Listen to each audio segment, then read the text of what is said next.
Tell them who we are, Bob. And away we go. Just call me Jackie Gleason. No. Yeah. You don't look like Jackie Gleason. Well, I don't. He's dead. He's dead. We might look better than me. You can't never tell. And what was the name of the one that come on and says, "Good afternoon, ladies and germs"? I don't know. He had a regular 1-hour comedy show. I don't know who done that. I've heard that, but I don't know who it was. I'll think of his name a little bit. Somebody may call in and give us his name, but he said that was one of his sayings. Hello, ladies and germs. And I'll find out. he had old Henny Youngman on his show a lot, and had a pretty good variety show.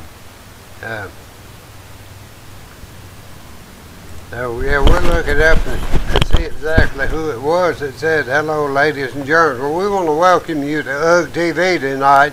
Especially, we may have some new viewers down from Asheboro, North Carolina, right over on the top of Caraway Mountain. And it's right up the mountain from an adjoining mountain where they've got... They ain't on yet. Huh? They ain't watching us yet. They're not? Nope. Why? Because ain't nobody watching us right now. We're not on? Yeah, we're on, but there ain't nobody tuning in. Okay. Well, they'll pick it up on the rebound. They pick it up on the... Milton Burrow? Huh? Milton Burrow? Milton Burrow, that's who it was. I didn't know he said that. Yeah, he said that. Yeah, hello, ladies and germs. And yeah, I liked old Milton. He seemed to enjoy what he did. You know. He's the one who put the downtown area out of business. The what? Downtown area. Was what? Because everybody stayed home and watched Milton Burrow. Stayed home to watch Milton Burrow. I don't doubt that one bit, you know, because I can remember when everybody used to go somewhere on Friday and Saturday nights.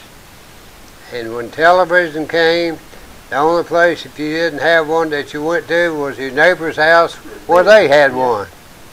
And we used to go to town and watch the Friday night fights on the street sponsored by Budweiser. Yeah. And then when television come along, we would stay at home and watch the fights sponsored by Budweiser. Well, some of them were sponsored by Slits. Yeah, there you go.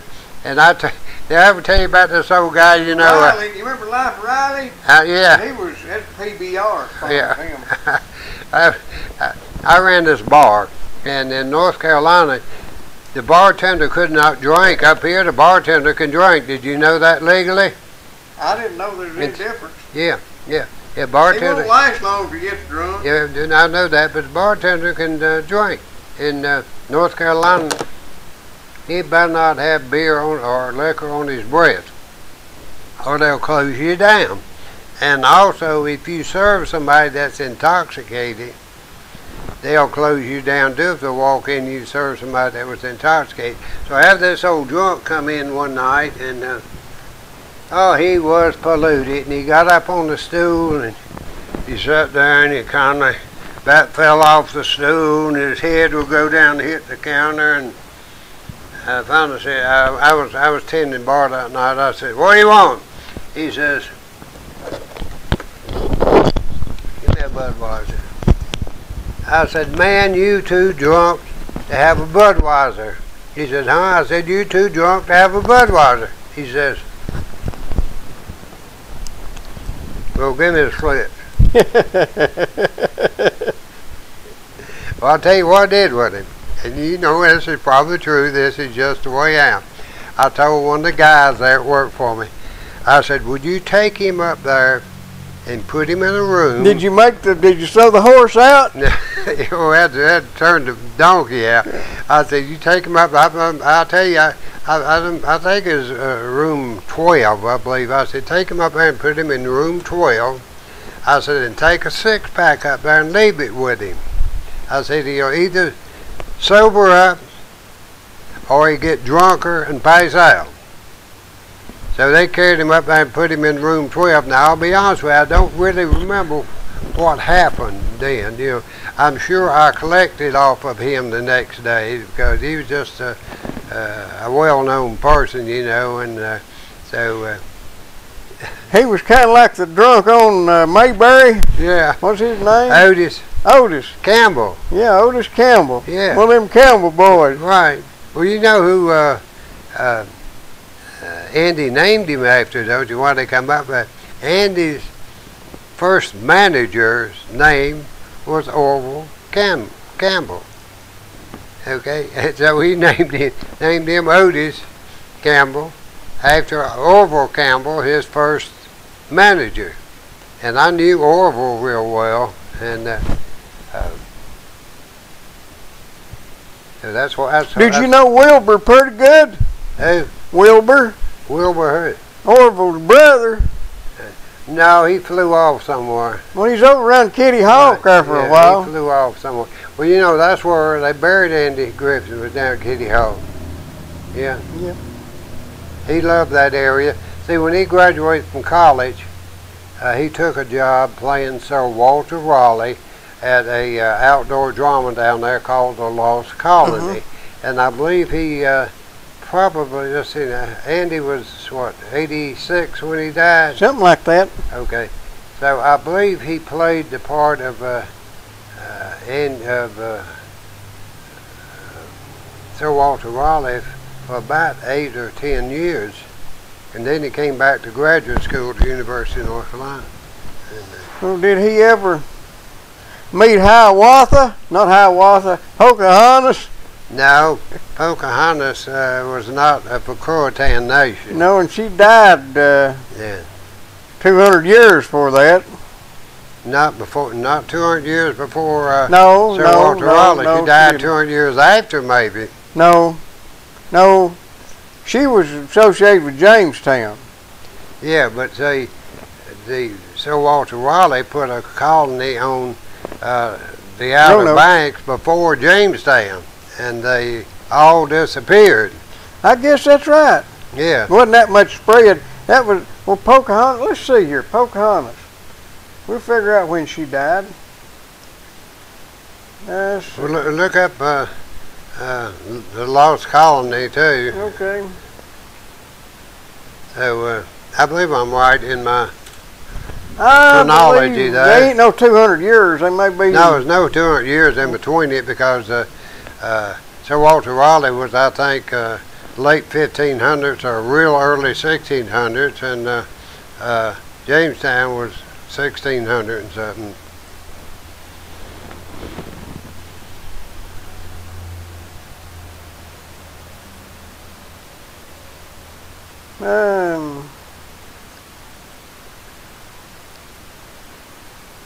Let's see here.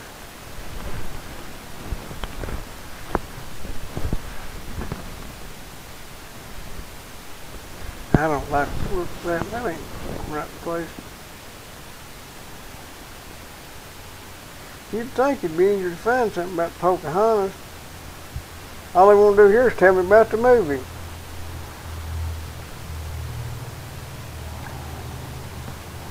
Look up Sir Walter Raleigh.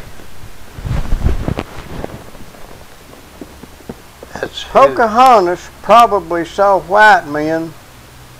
Well, she was born in 1595. okay.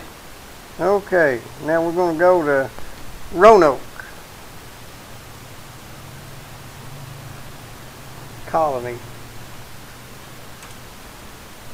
Oh, that ain't what I want. Didn't she marry the governor of the Jamestown Colony and go back to England with him? Yeah, and then died. She wasn't but about 21, 22 when Right, she died. yeah.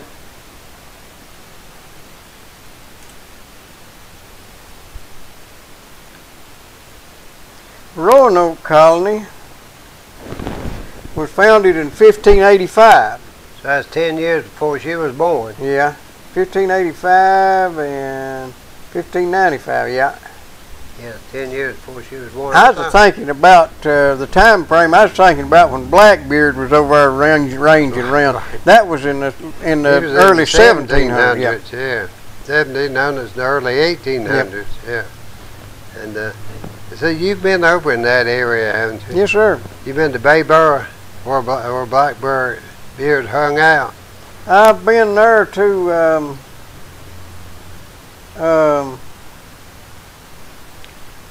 Beaufort.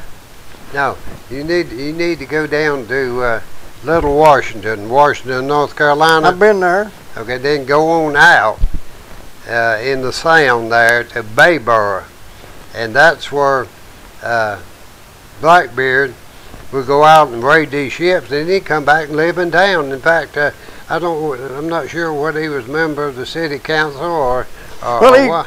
That sounds about right for a city council member. In fact, I think he ran You on... sure he wasn't the mayor? I think he ran on the Cliff Jennings party. Okay. Yeah. Did they make city administrator out of him in his old age? Yeah. And what happened when he made his last raid, he said he wanted retirement, from England. And if he didn't get it, he's going to sue him. He was going to sue him just like Cliff if he didn't get his retirement. And but they sunk him out there, and he couldn't swim. Well, there wasn't much point knowing how to swim if you fell off a ship out there in the middle of the ocean. Said that right. Wasn't a bit of point in it. Well, that's what little history I know of Pocahontas. And who was the first white child born in the New World? Virginia Dare. Right. And how is she remembered in with a product nowadays? Now wait a minute. I don't know that too. I give up. It's not a beer. It's a ale. Virginia Dare Ale. Oh, I didn't know about that. Yeah, I was thinking about something else. Yeah, there may be some other products too, but that's the one that I know about, Virginia Dare Ale. And but one of the things that stuck in my mind about the Virginia settlement, that after being there several weeks, everybody was not working. In fact, the governor of the colony, which I think his name was Smith, John Smith, finally decided that if you don't work... Bradford. Bradford, no, right? If you don't work, you don't eat, and he put a lock on the food house. Jamestown? Put a lock on the food house, and took out a lock on the food house, and a guard there, and only those people that helped in preparation for the coming winter, raising food and building houses and putting up firewood and that sort of thing, they're the only ones that got to eat. The others had to go out and hunt and forage for their own food. So that kind of straightened them out a little bit. Well,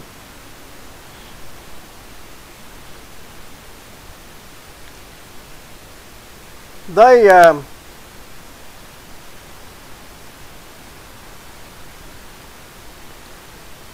the first year they tried a communal garden, and then they went to every man for himself and about starved to death first year. Right. But they still had some communal stores, and if you didn't work, you didn't eat. Okay. Governor, usually a position appointed by the charter or king. John Smith was not technically a governor. They always refer to him as a leader. The first official governor of Jamestown was Sir Thomas West, the third Baron de la Warr. How about that? But I don't think he had done anything. Right. And Gates arrived in 1610. George Percy was in 1609. I was just thinking that there was I'm mixing up with the Mayflower Compact, right. I think. Whenever they all got together to figure out how they were going to do stuff. Massachusetts? Yeah. And whenever, I think Bradford, I may be wrong, but I think there's a guy named Bradford was the head honcho over there, and I don't remember. When they get above the Mason-Dixon line, my all study run of together. history, I completely lose interest. Your eyes cross up there, don't they? Yeah. Yeah.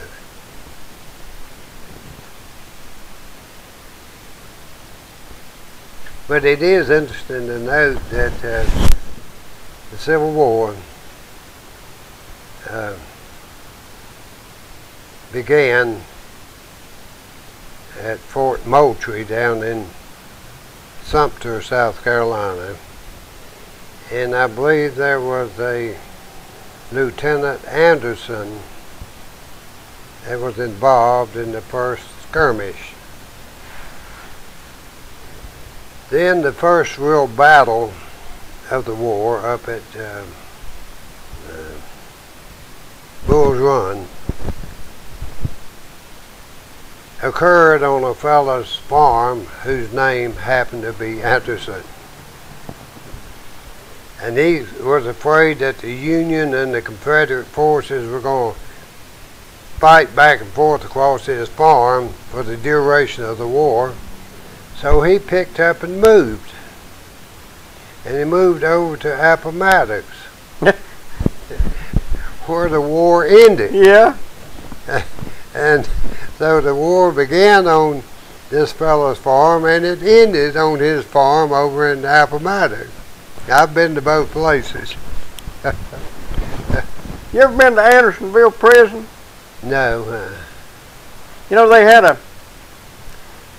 a inner fence and had the prisoners in there, and then they had an outer fence around it, and that was a no man's land, and in between them there was a spring, and these guys they could only go to the spring once a day. Right. They didn't have a lot of containers, Right. and they was dying of thirst and dehydration, and there wasn't no way to clean up or nothing like that. You couldn't wipe your face. I mean, you're busy trying to get some water to drink.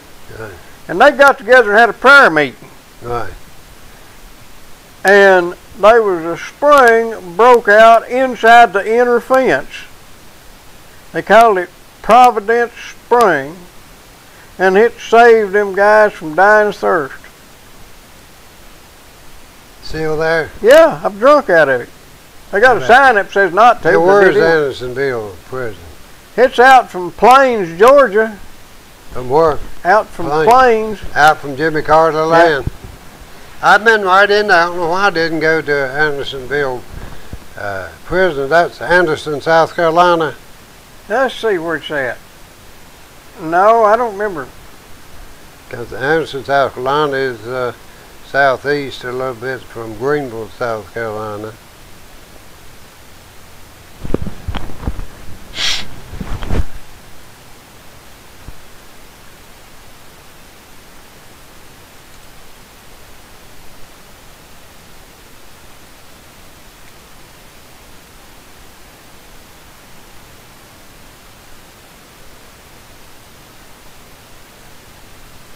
Okay.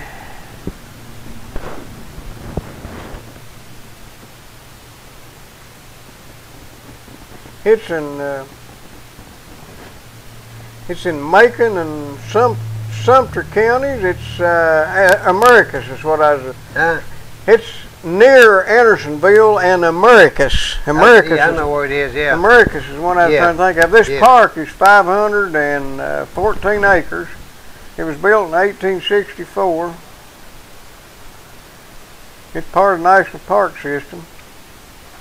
Was it to house Confederate or Confederates?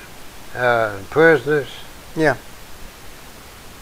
It was noted as a very heartless kind of a place. They had a lot of people died. Right. Some other people argue that they died because of the times and the diseases that went with, and they tried the guy that I think they may have hung the guy that the prison. What do you call him?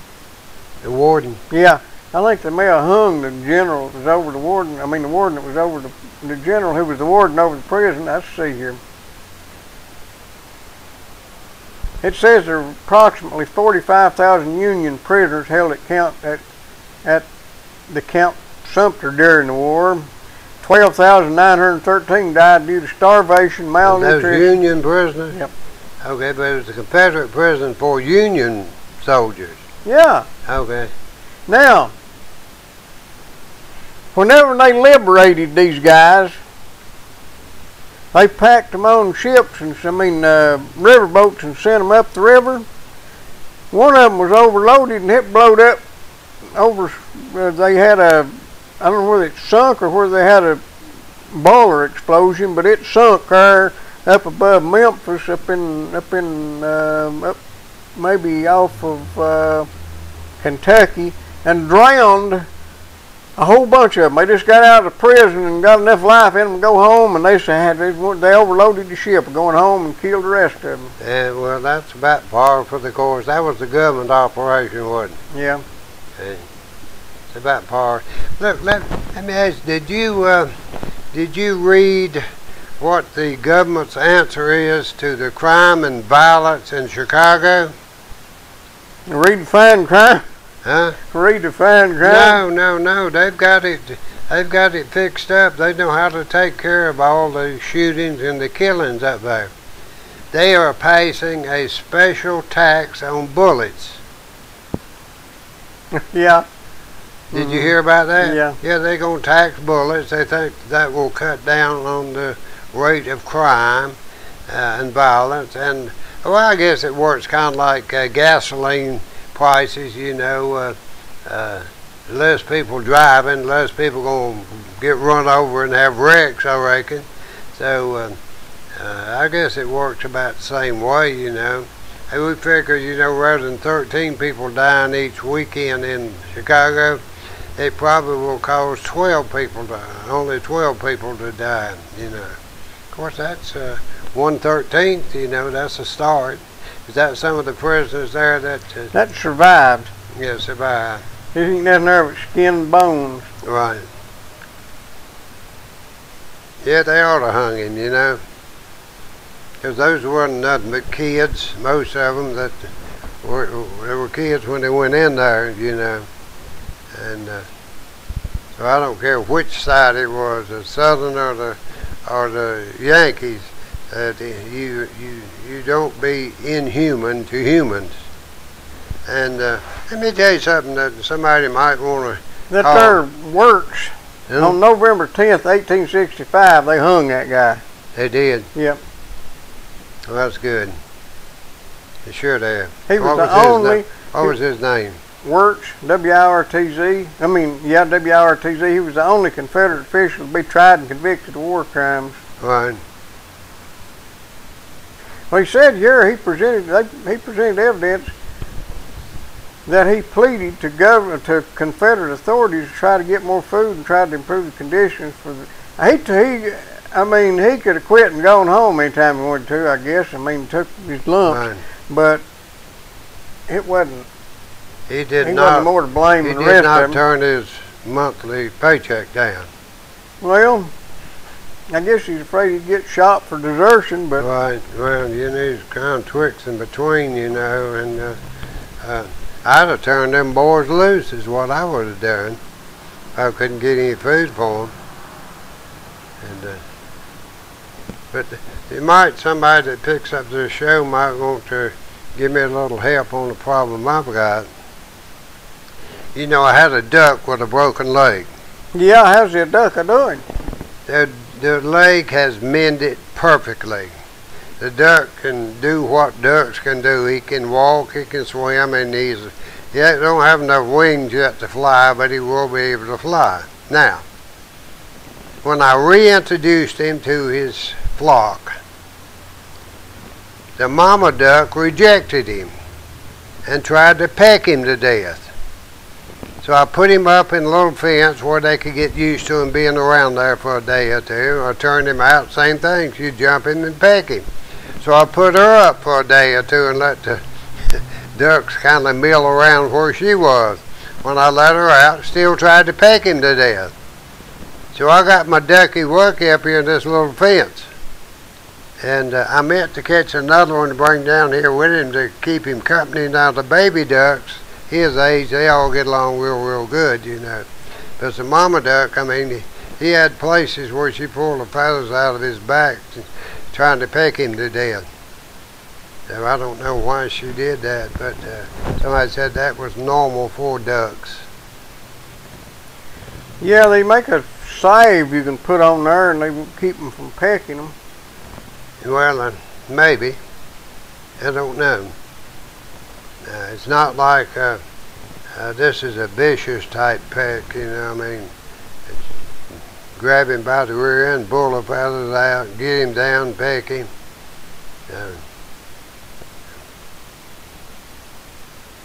I left them last night, all of them in the fence together, with Mama outside, and I came up there this morning.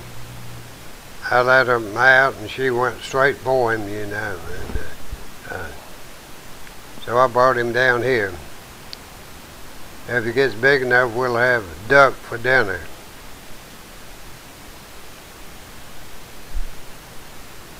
Duck? Well.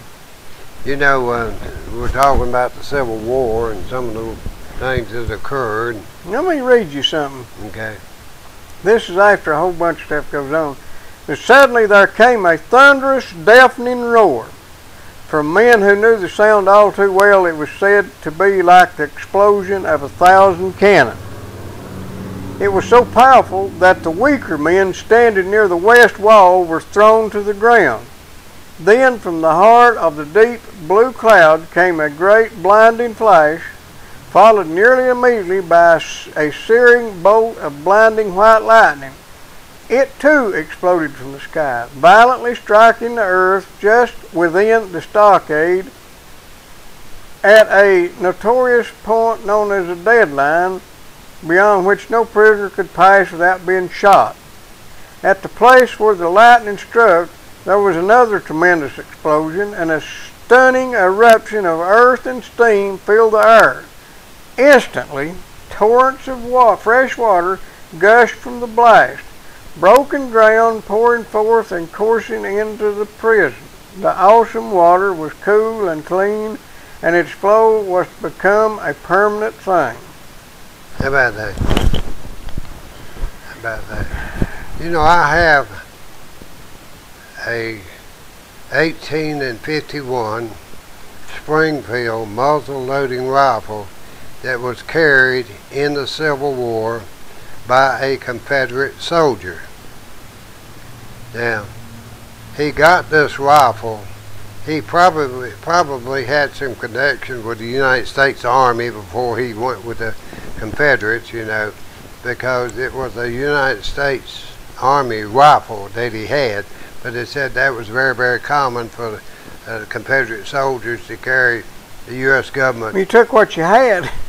They took what they had, and also it was, I think, the Attorney General at that time was some kin to our present Attorney General, and I think those guns were part of the Fast and Furious operation of 1863. Okay. But the gentleman that carried this rifle was Major Lyndon Holt, H-O-L-T. No relationship to me, and he was related to my sister's husband's people. If anybody would like to purchase this fine piece of armament, You got any old soldiers you want to shoot? Yeah. Got any old soldiers you want to shoot? right, yeah, I have it for sale. I don't need it. Got a price on it? I do. I'm asking $2,500. I might take just a little bit less. Will it shoot? Oh yeah. Have you ever It's in shot? fine shape. I've seen it. Huh? I've seen it. It's in good shape for the shape. I mean, it is. The only thing about it, somebody that carried it at a later date carved their name into the stock, but that didn't hurt it, you know. I wouldn't be afraid to shoot it and put a full load of powder. Take it down there and let Digger shoot it. Yeah. What about, how did you get the history of it? Where did you come across the history of it? Oh, from my brother-in-law. You mean you can track it back to family then? Huh? You can track it back to family? Yeah. Have you ever considered what a fine product Dixie Concrete turns out? I'll tell you what, I guarantee if you go on this program where you look up the your ancestry, Yeah. somewhere along the way there's going to be Dixie Concrete involved. Let me see here. Dixie Concrete, Follett, Tennessee, home of the hardest concrete known to man. Absolutely. And you know, I was out at the farm this morning like about 7:30. No. Yeah, it was. No. Did you come out and go back? Huh? Did you come out and go back? Yeah, yeah. I met you at 8:30. Huh? I met you at 8:30. Going up there? Yeah. Okay, yeah, I had to go back up. I had to come down there and get something. But I was up there about 7:30 too, and had to come back down there. I forgot I didn't have any dog feed or anything up there. So I come back down, got some dog feed I had bought, headed back up the road. But when I was up there the first time, I got to my gate and realized I didn't have what I needed. Up the road goes a Dixie Concrete truck. Yeah. Already emptied his load, you know. I met one on the way out too, Right? in front of you. Coming back up. Yep. Yeah. Needed some more concrete out there, I guess. Right, yeah. You know, they keep hauling it out there. Don't you reckon that'll make the earth kind of shift on its axis a little bit? It could do. If they put it on Wake Island, it'd roll over. Or Guam, it'd roll over. Was Yeah. it Guam Island where that guy was worried about it'd roll over? Yeah. Well, also, I went down to Rainbow Restaurant this morning. I didn't have time or the inclination or the means to cook my breakfast, and I got me an egg biscuit just to remind me how good them egg biscuits are, along with them there. And I had bologna biscuits yesterday. Right, bologna biscuits. That's one 99 cents. And the steak biscuits are out of this world. But for 99 cents, a bologna biscuit will fill you up all day long. And I like to eat again, so I just got an egg biscuit. It'll just fill you up 3 or 4 hours. They right down there above the speed hump dip, and I highly recommend their breakfast. Yeah, they are. And their burger basket's pretty good too. You can get that for lunch. Yeah, but you know, I've eaten all over this country, and you cannot beat what you get at Dixie.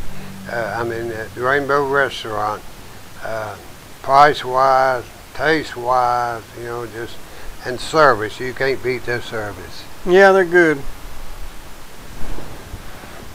And if you, if it's a little bit breezy, a little bit nippy, like it was this morning, it got a little bit chilly, like about, I think about 4:30, 5 o'clock this morning. I think it was really chilled down. But I didn't have any heat at all, you know. But when I woke up and got running around, Elizabeth cut on a little bit of that Digger, a good Digger Wilson Some propane. Digger's gas. Yes, he did. And you know, Digger's got gas as well as propane. Yeah, and his gas will burn. Right. So you need to go down to Wilson's Propane down in Sawmill Holler. He fills your tank. You know, if you look on your tank, if you get these blue rhinos or whatever you get, you know, all you're guaranteed is 15 pounds of liquid propane in there. Even though they call it a 20-pound tank. Well, the tank is 20 pounds. They just don't put 20. They just don't put 20 pound in there. Well, what it is, Digger's down there right in the middle of the road in Sawmill Holler, and he's trying. See that? And what he's trying to do is get rid of it as fast as he can before somebody runs into it. Somebody runs through his building. Well, he's Yeah. also afraid not to fill them up, afraid somebody might intentionally run through his building. 562-5444 for That's all your propane needs. All your propane needs. And, you know, I thought I was going to have to go up to Napa. My daughter's little 2009 Mazda. Wow, I ain't never had none of Hey, the two in front of me this either. thing. I never have either, even though I paid for that, and I've never owned anything like that myself. he cut off wooden crank. It had the no cranks. Huh? It had the no cranks. Come to find out, it had a cutoff on it because it had low oil, and it cut off and it would not crank back until she put oil in it. Mm-hmm. I told her 2 or 3 weeks ago. She said she'd had her oil changed about 3,000 or 4,000 miles ago. I said, you better check that oil and get it changed again, you know, which she didn't. So she was sitting down there and the thing wouldn't crank. I said, have you checked the oil? Is this the local daughter or the Local. Okay? Local daughter. The one in Knoxville's got the Volkswagen, which I had to repair periodically. You know. Yeah, when people run motorcycles into it and stuff. Yeah. How'd the motorcycle guy ever get? Oh, he got fined. You know, he run and left the scene of the accident. And David, the one that worked for me, saw him run along the road and he picked him up.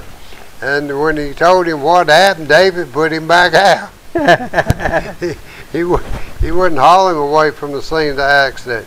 And I had his motorcycle helmet here for him. His boss man come by and said he'd like to have his motorcycle helmet back. And I said, well, he can have it back. I don't want his old motorcycle helmet. So we brought it down here and he never came.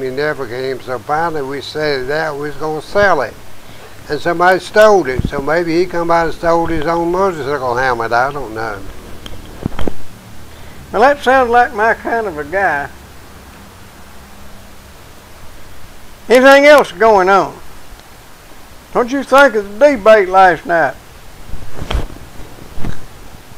Well, you know, I would have had to have torn into Obama a little bit harder than Romney did, especially on the your extensive on the Benghazi. your extensive foreign policy experience. But I think I kind of agree with you. He was already suffering the consequences of his inaction in Benghazi. I think anything to change the course of the thing was just and there was nothing that Romney had to gain by already putting him down again for Benghazi. He was already down. Yeah, he's riding that free narrative, that free thread. Right. He can go make other waves however he wants to. Right. So the establishment media finally picked that up. Right. There was no point in revisiting the embassy assassination and a terror attack in Benghazi. Mm-hmm. Now, I would have used Benghazi as a preference to all of my debate. I'd say Benghazi is, when you look at it, typifies your complete foreign policy failure. Well, what I'd have had to say to him somewhere in them 3 debates was to say, and they never mentioned it, I'd said, I know you all know all about getting the economy good and rolling the debt back and all, but why is it that you've not proposed a budget that would get even one Democrat vote? Right. You know, that last budget that Obama proposed didn't even get one Democrat vote. Well, I know that, yeah. It was 100% rejected. Has it been 4 years since we've had a budget? Been 3, I think. I believe he inherited the makings of the first one. Right. And aren't they still operating under it on a continuing resolution basis? Yep. So we're really operating under Obama's budget anyhow. Yep. And and he should have been able to got that second one passed because he still had a majority. But they didn't not want to propose one for fear of being ridiculed. Yep.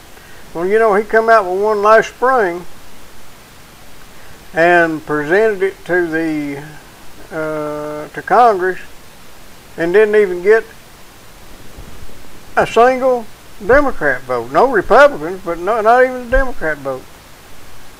And I'd have had to say, look, just why can't you at least get this? I know you say you can't pass it through a Republican House, but you can't even get a vote for it from what Democrats you got. Yeah, they've all tried to alienate themselves from Obama. Yeah. And the rats are leaving the sinking ship. they're the first to leave. And even that Italian cruise ship over there, the captain made sure he got off. Yeah. What do you think about them arresting them Italians for not predicting the earthquake? Well, weathermen better look out over there, hadn't they? I believe, I don't know about their courts over there, but that'd be kind of difficult to prove, Yeah. Well, what they need to do is start arresting these people that keeps talking about global warming and keep moving the goalposts. Right, yeah. That's what they really need to do. Maybe they ought to start to arrest them in Italy. Well, them Italians is funny people anyway. Right, They make good pizza. Yeah, they do. They don't do too good about choosing up sides for world wars. No, they always pick a loser. They always pick the losing side, And if it wasn't for the Italians picking the losing side and France surrendering, we would never have won a war. You couldn't get up a good war if you didn't have France to surrender. That's right. That's the reason they have not called the war on terror a war yet. Because France has not surrendered. But I hope we don't have too many Frenchmen watching this program. Yves Loulon, mais pardon, monsieur. That's my buddy over in Bordeaux, France. I'm sure he's watching. I'm sure he's watching tonight. I'd say yes. I can see him in yonder. Huh? I can see him in yonder. Right, there you go. It's Monsieur Yves Loulon. Bordeaux, ain't that a wine? What? That's a wine. That ain't a France. What? Bordeaux. Well, Bordeaux is the city in France. It is? Yeah. Well, what about the wine? It's a wine in France. Do they have a Bordello, France? Well, they probably got some bordellos. In other words, they put that prime minister in jail. He's being tried now for frequenting those bordellos. What did he do? Not pay his bill? Well, no, they caught him. They caught him with a 15-year-old. Well, she probably lied about her age. Right, she told him she was 16. Yep. Told him she was 14. Right. As you remember the prime minister that had all those affairs with those women, the Italian. Oh, yeah. Don't remember his He's name. being tried now for his affair with, I forget what that one called herself. Do you remember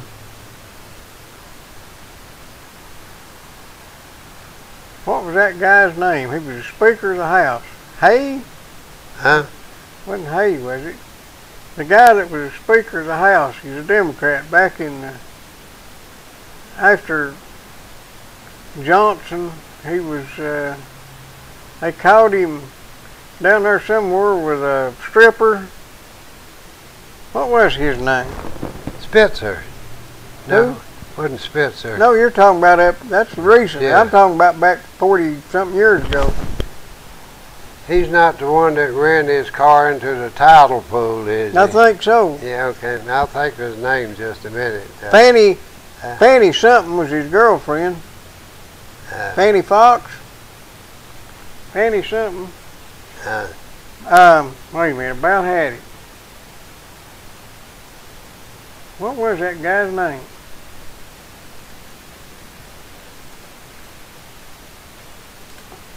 I don't know how we settled arguments. I mean, I bet, the way that the Guinness World Book got started was to settle arguments in the pubs. Right. I bet they're out of business now. And what, Guinness? I'd say I bet they're out of business because everybody just goes to the internet to settle arguments now. Wilbur Mills. Huh? Wilbur Mills. Wilbur Mills. He was 1974. Where was he from? Arkansas? Yep. Mm-hmm. Yeah, Arkansas. Well, he was The one that he was Bill Clinton's mentor, was what he was. Wilbur Mills? Huh? Wilbur Mills? Well, he was the forerunner of Bill Clinton from Arkansas. Oh, okay. Well, that guy, not Cranston, that guy that used to give out the pork awards, what was his name? He was the guy that took Bill under his wing. Yeah. Fanny Fox, made the Time magazine list of top 10 mistresses. Is Fanny Fox still living? I think so. Let's see. Yeah, I remember old Yeah, Wilbur she was born in Mills. 1936, and she was born in 1936 in Argentina. She was known as the Argentine firecracker and the tidal basin bombshell. Yeah, that's old Wilbur's the one that run his car from that tidal basin down. Yeah, until the incident with Fox, Mills was considered one of the most powerful members of the United States House of Representatives. In fact, he was a contender for the Democratic nomination for president in 1972.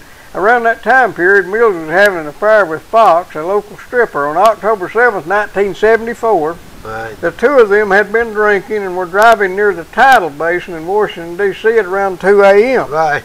The park police pulled the vehicle over and Fox attempted to flee the scene and jumped into the tidal basin. That's the way it was. Yeah. The incident attracted much publicity and eventually led to Mills' resignation 2 months later as chairman of the House Ways and Means Committee. He was re-elected to the congressional seat in 1974, but did not seek re-election in 1976. So that's the story of Wilbur Mills and Fanny Fox, the tidal basin bombshell. There you go. Yeah, I remember all that. She changed her after the Mills incident. Fox continued working as a stripper, changing her stage title from the Argentine firecracker to the tidal basin bombshell, capitalizing on her notoriety.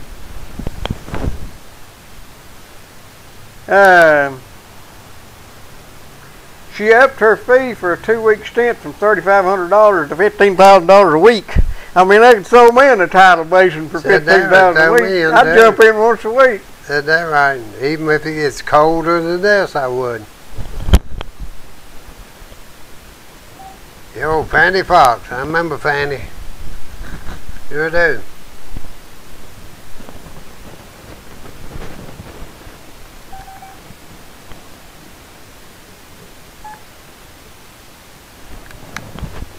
Well, what do you know, Fanny Fox?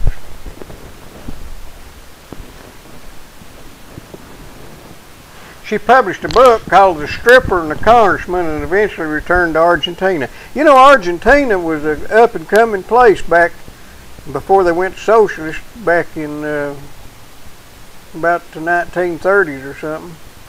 Was the Alentis, are they the ones that turned them socialist? What? The Alenti family, is they ones turned them socialist? I think so. They went, I mean, they were a rival to the United States at that time. Yeah. The United States of America. They were just an up-and-coming country and had everything going their way, and they went socialist and just spiraled it down to what they've got now, just kind of like the United States. Right. Have you seen the ad? I guess the Republicans are putting it out where the Chinese are doing the history of civilizations that have gone by the wayside, and then they come up with the United States. You know, said it was overcome by debt, which we held most of the debt, and now they work for us. You know. Yeah.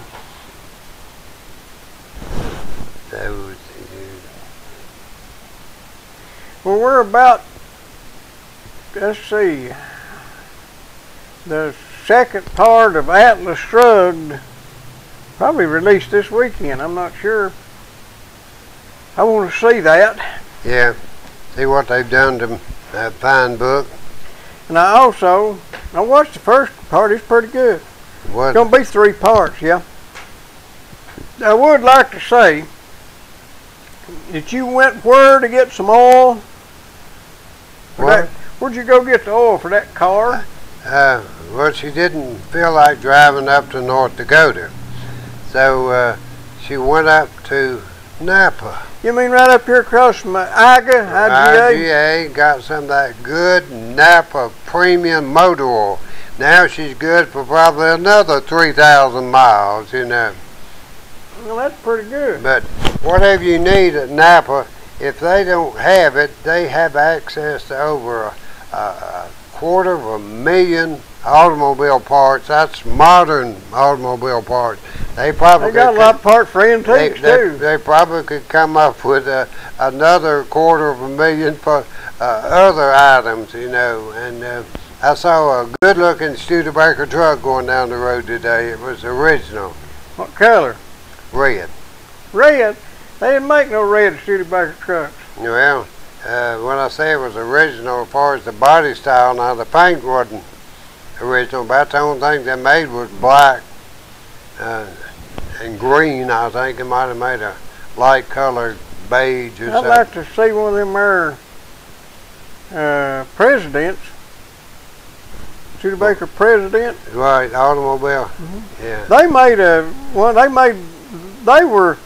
their design was about 20 years before the time. Right, yeah, I know that. Even the old 48 models were way ahead at the time. There's one sitting over here on Tennessee Avenue. He used to be an old boy.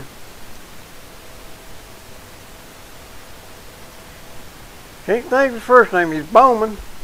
He had a blue Oldsmobile. I mean a blue Studebaker that he drove to school in there at Jacksburg when I was there. They called it the Blue Ghost or something. Okay. And he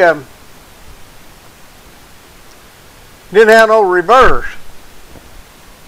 And there was a driveway went down into the basement there at the school. It's a paved driveway, and you could just drive down to it, but it had a grade to it. So they caught him in class one day, and they hot wired his car and drove it down there and parked it.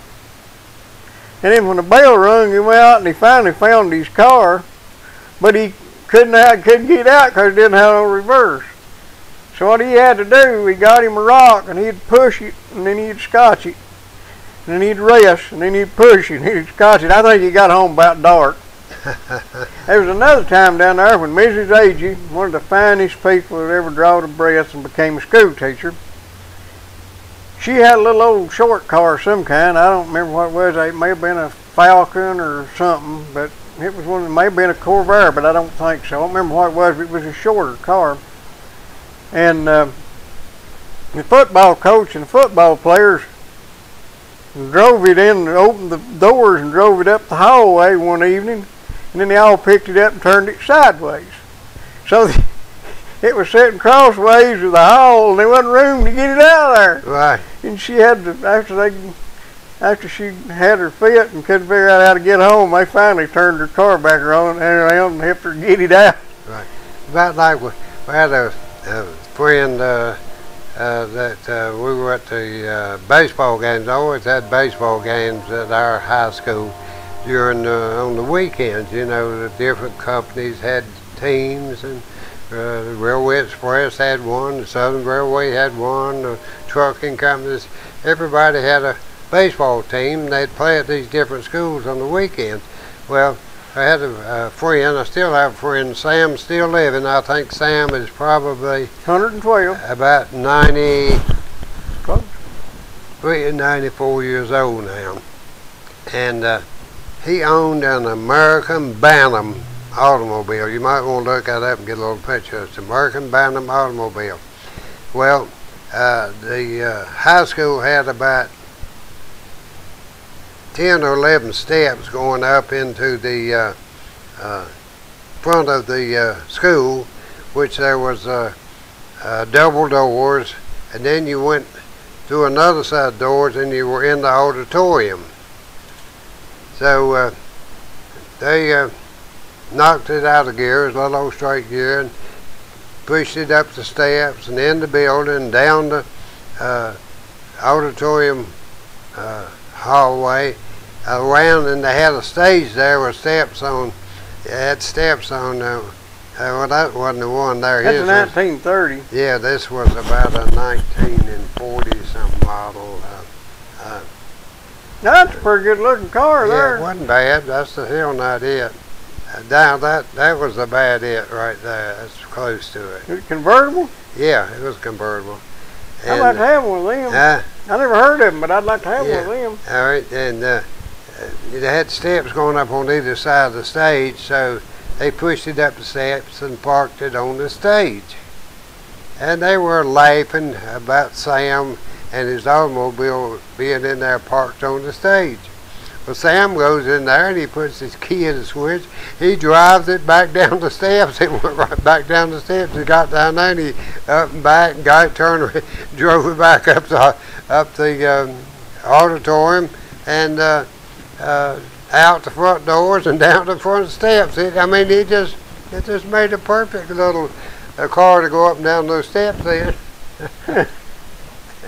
That was a forerunner of the Jeep, the Willis Jeep. Right. American Bantam Roadster is what he had. Well, I'll tell you something about these Bam Roadsters. We're going to have to tell them about Vital Care and then say what they get out of here. If you rode very fast in one of them things, you might need Vital Care. Vital Care is if you need to ride to the hospital or any sort of medical transport. 562-9370. That's what it is, 562-9370. They're good people. Been in business a long time, over 40 years of experience in the ambulance business. Be sure and tune in tomorrow night to Wild Bob and Ronnie on Channel 12. And you can watch, here you go to UGG TV, you can see it too. Right. And you can watch our commercial for... Right. There you go. You won't just have to listen to me, you know. Yeah. You can see an interview with Mr. John Bond who tells you his purpose and his commitment and his appreciation for your business. Exactly right. 562-9370. Okay, and if you need me, you can call me at 562-2676. And I'll say, call 871-2019, and if anybody will tell Bobby's phone's ringing, he might answer it. I don't know why it is that people that call me wanting you ain't never got a pencil. And if they got one, it won't write. And if it'll write, they can't hear. The people I know are illiterate anyhow. I reckon they are.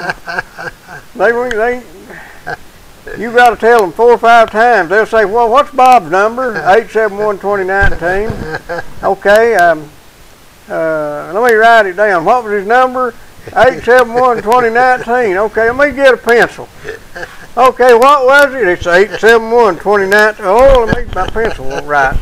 Wait a minute, I ain't got no paper. What is it now? That's my friends. It's 871-2019. 871 what? Wasn't life 2468. Hey, wasn't life so peaceful and calm before 13 Yeah, I years got ago? along with the city. 13 years ago. Wasn't nobody mad at me. 13 years ago, Life was good. The calm was shattered. Yeah, I reckon it was. Everybody got along here. Them there same crooks that run the city that run it forever. We've got new crooks now. Folks, we're gone. Thank you for watching. Thank you, folks. You can watch the rerun there anytime you want to, because I'm going to save it. We'll see you tomorrow night. TTFN, that means bye. Right, see ya.